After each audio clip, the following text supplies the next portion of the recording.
On Viewpoint, we look at matters biodiversity and climate change. Just biodiversity conservation and climate change is what forms center of our discussion, and this is coming on the wake of the adverse effects of climate change that we are experiencing as a globe, as a continent, and also as a country. I have created FaceTime with Catherine Mungai to my far right, who is a senior program officer, climate and biodiversity engagement at IUCN. She'll tell us what IUCN is all about and what it does. Right next to her is Nancy Githae, who's the country manager, is it? Director. Country director at Africa Wildlife Fund. Ladies, karibu to the program. Asante. Let me just start with you, Catherine. IUCN. In full and what it does. Sure. So IUCN stands for the International Union for Conservation of Nature. Yeah. And this is a membership organization that brings together researchers, scientists, NGOs, private sector actors, communities, indigenous people who are interested in conserving biodiversity and nature conservation. So it's a global organization, but we have regional offices and country offices, and I'm representing the Kenya country office. All right. So this is just still matters to do with biodiversity, looking at ways to mitigate the adverse effects of climate change. Exactly. Now that we are there. Yes. This is actually an ongoing conversation. In fact, I should say an ongoing debate. You never miss a forum that misses talk about climate change. Just some weeks back, we had the judiciary. They had a forum on the same, on judicial justice as far as climate change is concerned. So from where you sit and looking at what you do, to what end does actually this affect our biodiversity? Yeah, so when we talk about the impacts of climate change on biodiversity, I think it's important for us to understand when we talk about biodiversity, what are we talking about? Yeah. So when we talk about biodiversity, it's about nature, it's about the diversity of nature, and we can look at biodiversity from a micro perspective or a macro perspective. So micro perspective is like we're looking at the genetics, we're looking at, microorganisms and species, but at the macro perspective now we are looking at the ecosystems and the landscapes. So for example, in Kenya, when we talk about biodiversity from an ecosystem landscape perspective, we are looking at, for example, the savanna ecosystem, where we have the Tsavo, we have the Masai Mara, we also have forest ecosystems, we have wetlands, water, these are like the rivers, we have the mountain ecosystems, Mount Kenya, Mount Kilimanjaro. All these ecosystems come together to form what we call biodiversity. But then at the same time, now we are living in Nairobi, for example, so we also have to look at it from the perspective of urban ecosystems. We have, I think I saw in the news yesterday, recently, we have this upcoming vertical, the landscape of Nairobi is changing, right? Yes. We're having more and more concrete jungles coming up, but how can we green these spaces, yeah?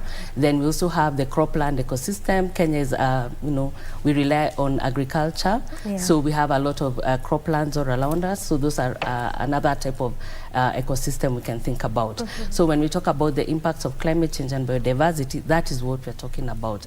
How does, for example, the field rain season, how did this affect our food security?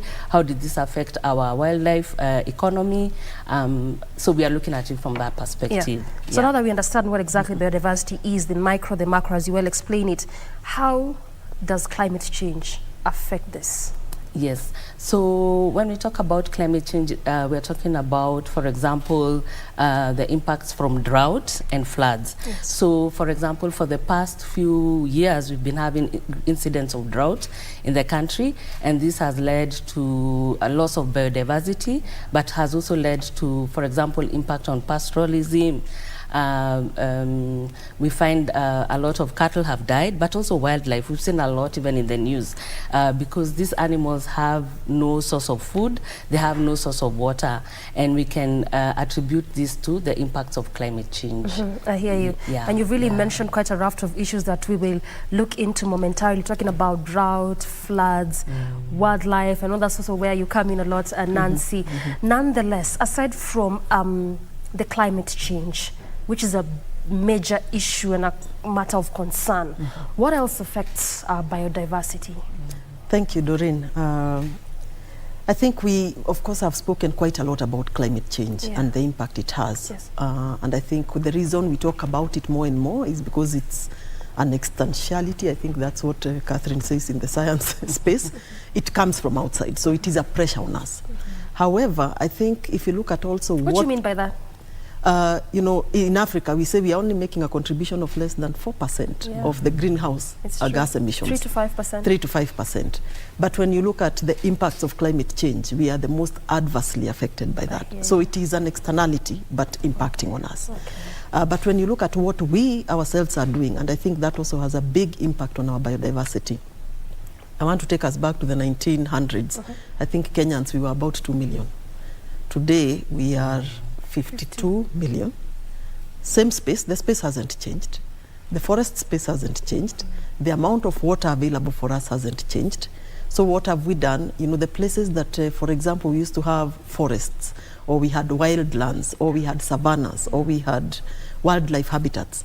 That's where we are occupying today. Where we sit, Nairobi today is one big example. You know, we pride ourselves as being this one country that has a park 7 or so kilometers away from the city center.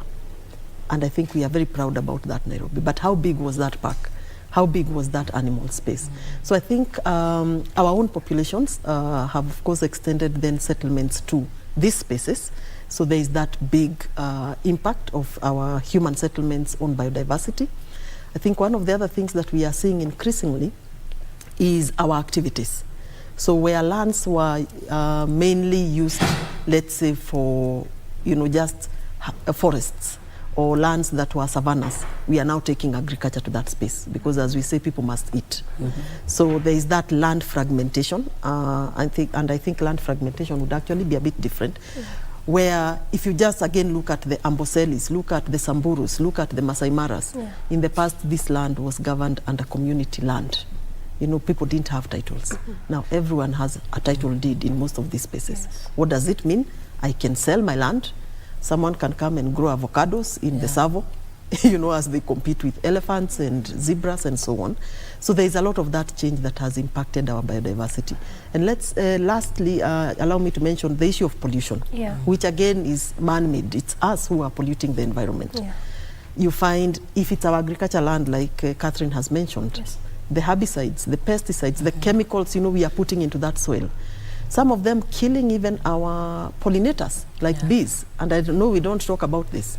But the moment we start now looking at what can pollinate maize, what can pollinate beans, that's when this whole issue of what we have done to that biodiversity, you know, will hit us very hard. So the chemicals, our pollution, whether it's in the oceans, whether it's on land, you know, killing very, very important biodiversity. So I think there's climate, which is man-made and of course more anthropogenic than anything else. But then there's also human activities on this land. And I'm seeing Catherine really agreeing with you, ideally with everything that you're saying. But excuse me, but I'm reading a lot from what you're saying, Nancy, because oftentimes we are so quick to really blame the first world countries, and of course they play a significant role. As far as climate change is concerned, we can't overemphasize the percentage as an African bloc that we emit, about 3 to 5, yet we bear the biggest brand. But from your description, we are seeing a lot of human activities. We're seeing a lot of pollution from our very own. We are seeing a lot of encroachment, as you say, land fragmentation. And just looking at the example that you gave, 2 million in the 1900s, now we are at 50 plus million. And you realize this number is going to be increasing over time. Is there a solution to deal with this then? So that before even you go to the first world countries, what can be done? Because you realize also, again, the human-wildlife conflict has been quite a lot. It's just not ending. I think the issue of land use planning, because there's nothing we can do about the population now. And the issue is, also, even if we stopped having children today, we already have a 52 million base. You know, that's given. That is given. The same for Africa. We say 1.2 or so billion Africans, with 70% of them being youth. So there is nothing we can do with that number. This is where we are. But I think what we can do and what we have power to do is the issue of land use planning, which I know at a national government level there is a lot of discussion on land use planning or spatial planning. At county level where work happens, again, a lot of discussions, and each county is actually supposed to have a land use plan. The question is, how are we planning that land? And I'll give you a simple example. Yeah. If you visit Kiambu today, which is an agricultural land, I know Catherine likes talking about agriculture. This is where we grow our food. We are talking of food security. Yeah. If you visit Kiambu County, that land is completely fragmented. Yeah. So it is And an structures eighth, coming up. 60 by 40, you know, and then concretizing everything. If your home doesn't have a pavement, you know, you think you're not living very well, so you want to pave it because you don't want mud, and you're still expecting some rains to percolate into the ground somehow, and you can get it out through a borehole elsewhere. But we have concretized, you know, the whole space. So you find our agriculture land that was more useful for, let's say, wildlife protection, is where we want to live, you know. So our planning, I think, is what I often say is upside down, because there's something we can do, we can plan. So if we stayed, and if you visit some other nations where you find maybe the dry areas, that is where people are settling, then you leave agricultural land for agriculture. You leave land for wildlife, because we must coexist, you know, and sustainably. It's not one or the other. It's not that human beings are more important than biodiversity. And I'm sure we'll talk maybe about the 30 by 30. When we say we must safeguard part of our countries, so that it takes care of our water, our forests. And we say maybe 30% by 2030. Yes. It's actually, we have no choice. Because if we have 52 million, and then we'll be at 80 million in a few years to come, these people still in the same space will need water, will need food, will need forest products, and so on. Yeah. So we can't say we can't plan because the population is high. So I think for me, land use planning and sticking to, if this is for agriculture, can it be left for agriculture? We would rather even go up, you know, build these concrete jungles, you know, heading up, but leave land, organize our land in such a way that we can actually use it. And I think the other thing is, I did mention pollution. If you've traveled this morning, and you find how blocked our drainages are, is that about climate change? You know, it is raining, yes. We have more intense rains than in the past, and intense rains in a short period of time. We have concrete jungles, so the rain is not percolating, it's flowing. We have drains that we have put in all kinds of plastic and all kinds of waste, and we want to blame the climate. Now, I think there is a lot for us also, in as much as climate is also quite impactful. I hear you, and we definitely have to talk about drought, because even as we speak, 23 counties is what the NDMA is talking about. 8 in alarm, 11 in alert. We have 2 in emergency drought phase. So really, and the numbers continue to increase over time, even with Kenyans who keep seeking, you know, response and food and the likes. But just before that, you did mention talk about land planning, Nancy, and I want to come to you, Catherine, on the same, because Nancy did give a good example, Kiambu, for instance, and this is a county, not to say that other counties we haven't really been hearing of building collapses and the likes, but for some reason, Kiambu and also Nairobi tops the list, but mostly Kiambu. You never miss a story on building collapse after some months. So do you share with the same, you know, notion and what Nancy is bringing forth, that the biggest issue, aside from talking about climate change and what the West is doing, that also us as a country, we are equally part to blame, and giving the examples of planning and what can be done in regards to that? Yeah, I completely agree with Nancy, because like we've said, climate change is an external factor. It's natural, but as human beings, we also play a contributing role. So when we talk about the issues of land use planning, I think what we need to strengthen is the issue of environmental social impact assessments. So you find that these kinds of assessments need to be done before we construct some of these buildings. So we need to know, where are these buildings being constructed? Is it on a wetland? Is it where a river is going to pass by? Is it on a wildlife corridor? So all these impact assessments are supposed to be done before we undertake some of these land use changes. But I think to some extent, maybe the issue could be enforcement. It could also be the quality of the environmental impact assessments that we are undertaking. So I think that is one of the key things that we can do in order to ensure that even as we continue, because like we said, development cannot stop. Development has to happen, even with the SGR and all this start to pass through the national park. So what kind of measures can we put in place to ensure that even as we proceed with undertaking different development projects, that at the same time we're taking into account the impact on the environment, but also the impact on the communities who rely on this environment. Catherine, just allow me to butt in. Do you think the issue is really assessment or someone is just sleeping on the job? From where you sit in your practice, what would you really allude this to?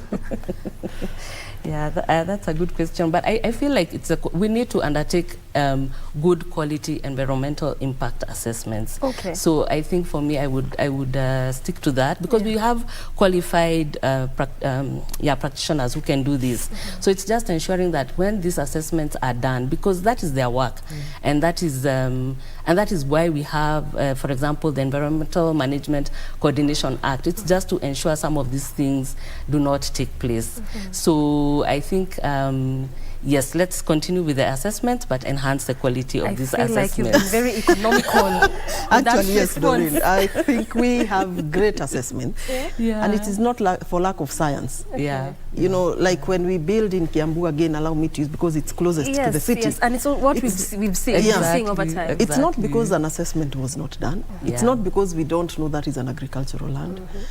In Kitengela and Kiserian and those sides, it's not because we don't know that is a corridor for wildlife to actually move from one place to the other. I don't think it is the science. I just think it's our implementation, if we need to be honest.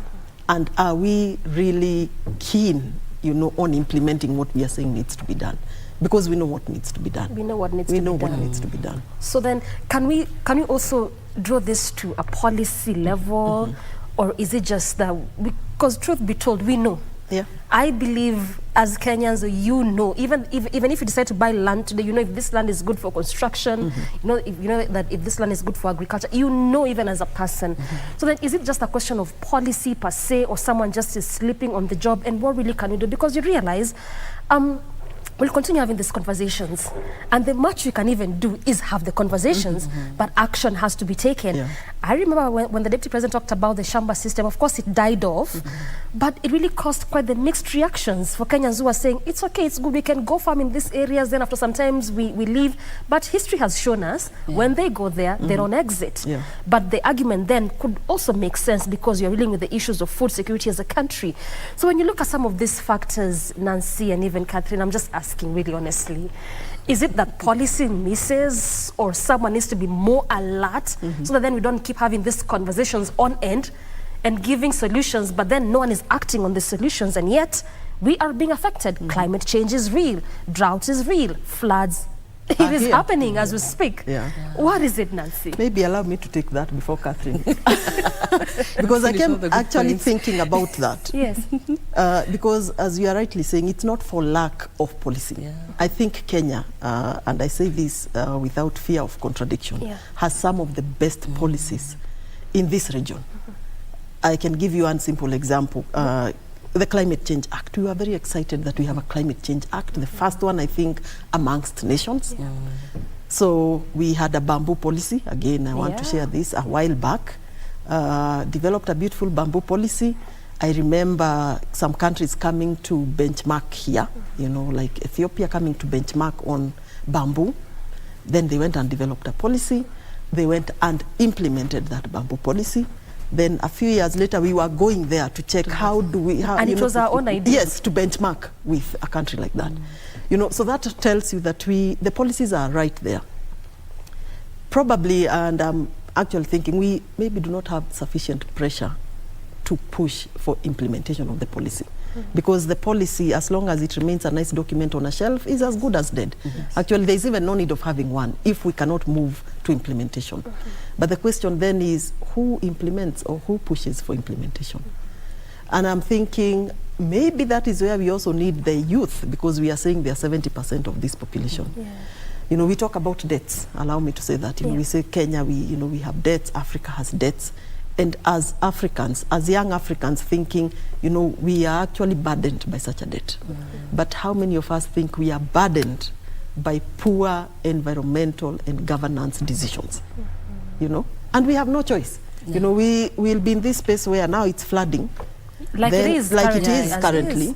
Then there'll be drought for as sure as the sun rises. Like it was and like still it was. is. Only that we are not able, you know, to revamp back because of the way our biodiversity is as well. So we don't get back, we don't swing back into, you know, green and like is happening now. So it's one extreme, another extreme. But we are not thinking that actually we also need to hold ourselves responsible, people responsible, for the fact that there is no implementation of policy. So if the policy is there, why should young people, why should our children suffer from the consequences of our inaction?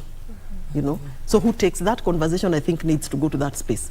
The same way we are talking about unga needs to go to 150 shillings is the same way we need to be saying climate, and environmental governance is as serious. So this also needs to be one of the issues in the bipartisan talk. It should be, actually, it should be in the bipartisan. Because, you know, how are we going to get back to what is normal? We have managed to have firewood in our time. We have clean water in our time. My child might not have clean water in her time. Will not have fuel wood in her time. So are we just staying and saying, how are we going, you know, to ensure that actually what we have managed to have, our children are also going to have? So that is a conversation that needs to be at that level of unga, because it is as serious as the unga business. And the 14-member team needs to be watching this. Exactly. Yeah, and I think just to add on to that, I think it raises the issue of creating awareness and also educating the masses, the community, and even the youth.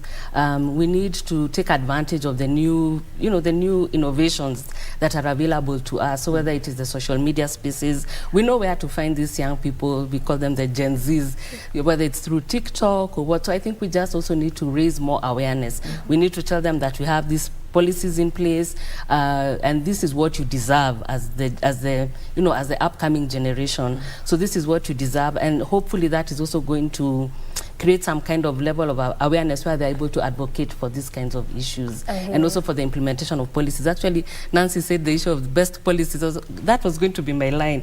So I think that's why she jumped in and said, okay, let me respond first. She picked your brain before because we do acknowledge that in terms of policies, developing policies, regulations, whether it's documentation of good practices. I think Kenya, we're really good at that. So we just need to take it the next step and start implementing those policies. And in order for this to happen, I think now it has to come maybe from our side as the communities, as the ones who we rely on the environment, that we need to come up and say, okay, we are aware about this policy, so what's happening? How come we cannot see anything happening on the ground? I hear you. Yeah. And I mean, how many times have we said that in this country we've almost legislated everything? Yes. Everything is on law. Yeah. Like you would say something and you'd say Article X says this. We have Article Y that says this. But then just doing what that article says is, I don't know what really happens to us, but anyway. We are over-legislated, maybe. Maybe with time we'll see the seriousness. Because I mean also, in fact, what I'm saying informs my next question, orient my next question, because what are these pointers that we need to be seeing critically that actually makes us as a people? Because Nancy also did say something important that you also did agree on, which is very important, that on awareness creation, how we can bring people on board, how we can get responsible. But what pointers are these that we need to be seeing, even just as an individual Kenyan that needs to be telling you this climate change issue is real? That even as you talk about this, what you need to do as a person, then you need to be doing it. What is it, Catherine? I think for me would be the most recent happenings of 2020 with COVID-19. Okay. And I feel like drawing from that experience, which brought the whole world to a standstill, it made us realize that everything is connected. So our health is connected to the environment, it's connected to the economy, because even right now we are still recovering as a tourism country where we rely on, tourists to come in from abroad. We are still trying to revive the tourism economy. So I feel like for me, I would say that COVID made us take a step back. Well, I hope it did, but it's supposed to have, we take a step back and realize that everything is actually connected. So I think for me that would be the example I can give at this particular moment. I want us to make progress and look at something different, but before then I also want to get your mind on this one, Nancy. What is this pointer that someone who's watching then needs to realize, because this is actually a big issue? Because sometimes I would say, but I don't have issues with getting food, so I don't see how this is even an issue. Anytime it rains, I mean, I don't see water around my area. It never floods, so this is not an issue. And you'll just be listening and watching these stories, listening to radios and watching these stories on TV of areas where it's flooding, areas in Nyando, in Kisumu, there are areas of drought in the northern part of the country. And then you realize, okay, where I stay in Nairobi, I don't see it. So what are you talking about climate issues? What are these pointers for you that needs to be speaking something to a Kenyan? Actually, Doreen, I hope there is no Kenyan who sits and thinks this doesn't matter. If you look, just look at today, look at February, actually March. Many parts of the country didn't have sufficient water. Yes. Many parts where people buy water with jerry cans, and I'll go to that level where you buy water at 10 shillings, people are buying that water very expensively. So even if it doesn't matter, or you actually think, and I say this, you know, we often think that once you've eaten, you've taken your child to school, you have a house or you are renting and can comfortably pay for it. I mean, then from there you can now take care of biodiversity. That is a huge assumption, because we always assume that nature now is Karura Forest, nature is Masai Mara, nature is the Aberdares, you know, where you go after you've sorted out your... But nature is every day. It is the water we drink, you know. It is the food that we are going to buy. And I think I bought cabbages for the first time at 100 shillings. So I really think, does someone think that climate is not really happening to us and gets right inside your house, you know? And we can't connect that to the issue of food insecurity, and high cost of living. But if you can't afford food and water, and that is going to become a bigger problem, because we say water is finite. So the amount of water we have remains the amount of water we have, even the rains we have. So they'll come maybe in 1 month's time and they are gone, all of it to the Indian Ocean, because that's how we have organized our land. So all of it will be flowing to the Athi and to Tana. And then in a few months' time, we have no water. Then that's when you start realizing, fine, I have a borehole, but it's a dry borehole. Even those who live in the up market areas, actually a number of boreholes even in this city dried. So that comes as close home as it can get. And then you realize it's not just about me having the water supply. And I keep saying this, you know, we keep saying, I remember at some point we were saying by the year 2000, all Kenyans will have water, tapped water. Now I think it's 23 years down the line. And that's maybe that goal has shifted, but we are always saying every Kenyan will have clean supply of water. But no one says, where is the water coming from? Can we say all catchments are going to be protected? Because water is not going to come from somewhere else. And I say, unless we start converting sand into water, then we can say every Kenyan will have water without considering where is this water coming from. So it becomes my business, even as a Nairobian, to know what's happening in Ndakaine. It is important that Ndakaine and the people of Murang'a are taking care of that catchment. The same for Sasumua, the same for Elgon, the same for Mau. So it is my business, because if they don't take care of that catchment, then even my tap in my house is not going to have water. Or the kiosk where I buy water at 10 shillings, a water bowser is going to come and sell it to me at 50 shillings. Then we start talking about cholera. You know, it gets down to that point. And we were actually talking about it some few months ago. Because the water quality is compromised, the water quantity is compromised. So we are now talking about cholera. We talk of diarrhea.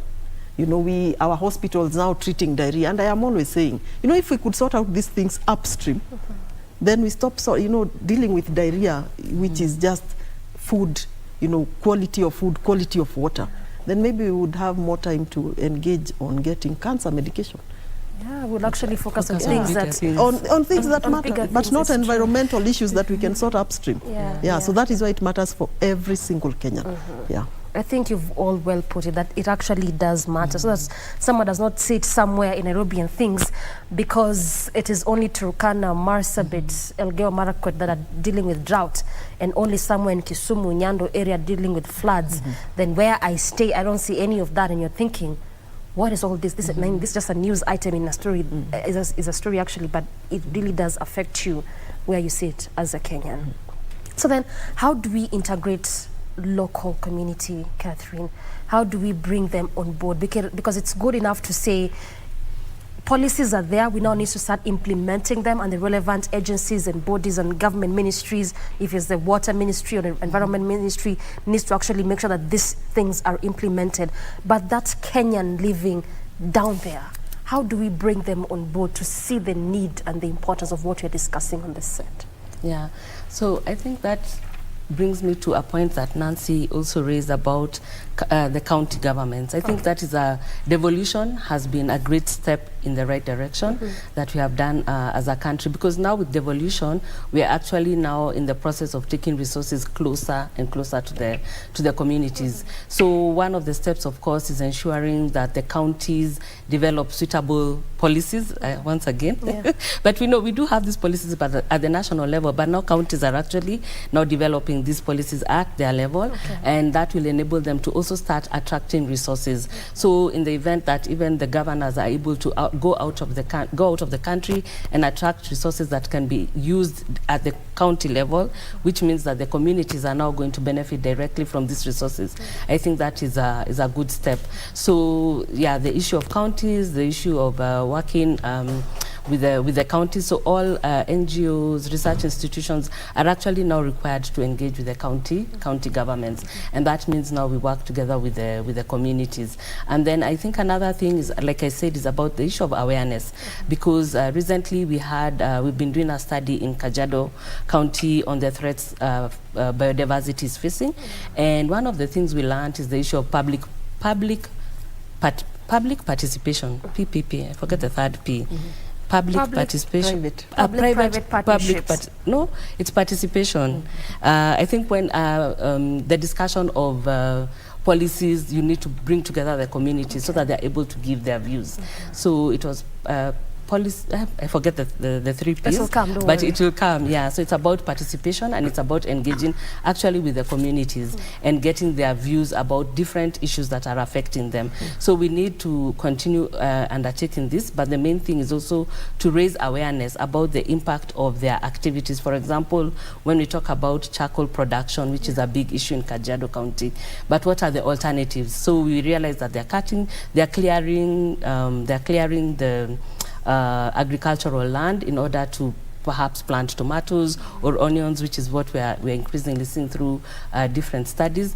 But then what alternatives can we provide to the communities? So should they use different kinds of energy sources, for example? So I think the issue is just interacting a lot at that level. What alternatives have you provided for them? Because so remember, the same I actually also covered the same. Yeah, and you realize some of these communities, they don't have alternatives. So then you'll go to speak to them, you'll create awareness that this is bad. But what are you giving them? This is what they've known all their... Yeah. So I think different organizations have been exploring the use of energy efficient GCOs. We also have charcoal briquettes. So briquettes that are made out of, I think it's a different kind of material. So we are not going to impact the forests, but now we are developing briquettes, and I think we can use different kinds of resources to develop these briquettes that can be used, and also using sustainable means of developing the charcoal. So it doesn't have to be inefficient methods, but we come up with efficient methods that we can provide to the communities that they can use to develop the charcoal, or produce the charcoal. And also encourage the issue. I think we're doing a lot of this right now with the issue of restoration, planting trees, but not just planting trees, growing trees. So we need to ensure that we are growing the trees. So if you plant one tree, cut one tree, plant 2 or 3. So I think those are the kind of solutions that we need to come up with, just taking into cognizance that these issues must happen, but then what else can we do to prevent, for example, degradation or the loss of the habitats? So thinking about agroforestry, planting different kinds of trees, whether it's fruit trees and food trees, but also what kind of trees can we plant that we can also use for these kinds of production. What has been the response of these people that you've been dealing? What has been the response? The response, I feel for I would say the response is positive. The challenge would be, of course, how to sustain this. But everyone acknowledges. Everyone, I mean, for example, with the drought, failed rain season for the past 4 years, it's not something you can run away from. So already, even say as a pastoralist community, they've already seen the impact on, say, their livestock, because they have to travel, like, go really, really far into like the conservancies in order to get grass to come and feed their livestock. So you find that everyone is aware, they're feeling the impact. So even when we try to come up with solutions, and we come up with solutions together with the communities, not coming up with solutions and then bringing them to the communities, but you work together with the communities in order to come up with the solutions, but then also together with the government, because like we said, I work for it's an NGO, Nancy's organization is an NGO, so maybe it's a project, it's 3 years, after 3 years maybe we need to move to something else, but then that does not mean we cannot start making a positive change, but working together with the government ensures that this positive change continues, even when this projects, initiatives come to an end or transition into something else. I hear you. And you see, it was important for me to ask what the response is of these communities, because I mean, it's one thing to go there, create awareness, tell them you need to use this as an alternative to mitigate the adverse effects of climate change, but years down you realize they lapsed back, and all your efforts just went down the drain. So when I hear that, at least it makes us understand that indeed whatever you're doing really does impact the societies and communities down there. But also, Nancy, when you look at the human-wildlife conflict, and yes, you really explained it very well, and you also talked about the issue of planning, how then can we integrate these locals? Because a good number of them will tell you, I don't have the money to get land in a place I can build. This area that is actually agricultural land is what's close to me, and I can actually encroach a bit and put like a structure there, mabati structure, whatever it is, and live there and farm there. And they'll always give you good reasons. But then, how do we move past that? How do we make sure they settle in the correct area so that we leave agricultural land specifically just for agriculture, or leave land for wildlife specifically just for wildlife, so that we don't really interfere with agriculture, wildlife, human coming together, the conflict therein? How do we do this? I think maybe we should we actually are calling it human-wildlife coexistence. It's not even a conflict no more. No, because when we talk about human-wildlife conflict, it's like we are going out there, we have humans and we have elephants, and it's, always clashing. And that there is no way of coexisting. But I think there is a way of coexistence. And I start with maybe the most systemic one, and the discussions that are currently going on, I think even at the Senate, to do with something like benefit sharing.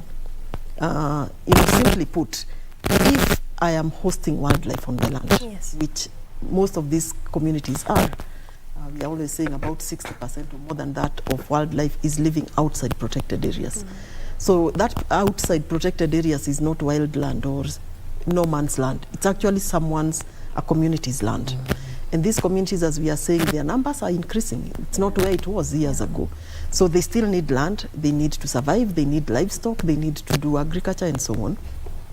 The wildlife itself also needs to survive, because it's not just about tourists coming to see our wildlife. I mean, the whole wildlife, it plays a critical role on our ecosystems, whether it is on agriculture, whether it's on breaking down soils, whether it's, there is a whole science of why wildlife is important on our land. Simply something like even a vulture, which we don't even think about. You think we can kill them. Those who study birds will tell you, if we didn't have maybe a vulture, we would end up with garbage and diseases and so on, because a vulture comes and cleans all that. But we don't think about it that way. We are thinking, I want to do agriculture, then there is a zebra here or an elephant here that wants to come and cause conflict on my land. But if I knew that by keeping wildlife, I would get as much value as someone doing coffee or tea in central Kenya, or maize, where Catherine comes from. Because you won't tell me not to plant onions on my land, yet you are planting coffee and tea, and you have an income. But how am I supposed to survive? So I think that balance, because if these resources, if there was benefit sharing, and I knew by hosting wildlife on my land, I can also get value out of it from benefit sharing, then I wouldn't want to grow bananas on that piece of land or avocados. And, simply, even wildlife, as we are saying, is even more resilient to climate change than crops. Because if there was easements, wildlife can move from point A to point B without, hindrance. Then I would have wildlife on my land. When it gets dry, it moves to the Kilimanjaro. When it is wet, it comes back. And if I am getting real benefits, and we are hoping the discussions that are ongoing about real benefit sharing. So if I leave my land for easement, for wildlife to occupy, how do I get compensated for that kind of easement? That's also another discussion. So that I can say, okay, I'll not plant potatoes here, or wheat, but wildlife will thrive and I become a beneficiary of that wildlife. Yeah. I think those are discussions, and now we are having a review of the Wildlife Act. Our hope is that some of these things are going to be, covered in that policy, in that act, so that it is clear what do I get as a person. But on the other hand, as we are saying, we can't say because of wildlife needs to survive, so I don't need to get food. Again, back to the land use planning. What is the best use of that piece of land? If wildlife is the best use of that land, that is what should happen. But then there should be diversification, and I think Catherine has mentioned that. And that's what we are pursuing and pushing. Can people diversify? So that I don't need to plant, but I can do some different business, that helps me to diversify because I'm getting some returns from the current use of my land. I think that is quite important. As is now, that is still an area that we do need to put a lot of effort and investments in, even at county government level. Because if I allow, let's use Taita Taveta as a county, a lot of, wildlife on that piece of land. What returns are there on that community so that they say, we get value from this ecosystem. Except just the tourist attraction. And other than saying we are having human wildlife conflicts, as we have said, what benefits are these communities going to get? So I think those are discussions that need to be held systemically at policy level during the reviews that are currently happening for the Wildlife Act and for the benefit sharing bill in Senate, just to see how do we take care of those people that are holding that natural resource. Because if they don't hold it, I mean, the 11 or so % of land that is protected area for Kenya is not sufficient. So if the communities are offering their land, then we need to think critically about the benefits they get. Well said, and I mean, if they can't see the importance and the benefits therein, so why would they protect it? That's another thing. Nonetheless, well said, ladies, and thank you so much for your time. I mean, when it comes to issues of climate change, it's usually an ongoing conversation. In fact, we even talk about drought and flood, but we are strapped for time, and we can't do that. But the good thing about this conversation is that they keep continuing, even just looking at the role of media, for instance. Perhaps we need to have another session where we can now, gobble this up into one. Nonetheless, asante sana for your valuable inputs into this conversation. Thank you. I've been speaking to Catherine Mungai to my far right, who's a Senior Program Officer, Climate and Biodiversity Engagement at IUCN, and also Nancy Githae right at the center, who's the Country Director at Africa Wildlife Fund. Definitely what has formed center of this discussion for the past 45 minutes is looking at biodiversity conservation and climate change.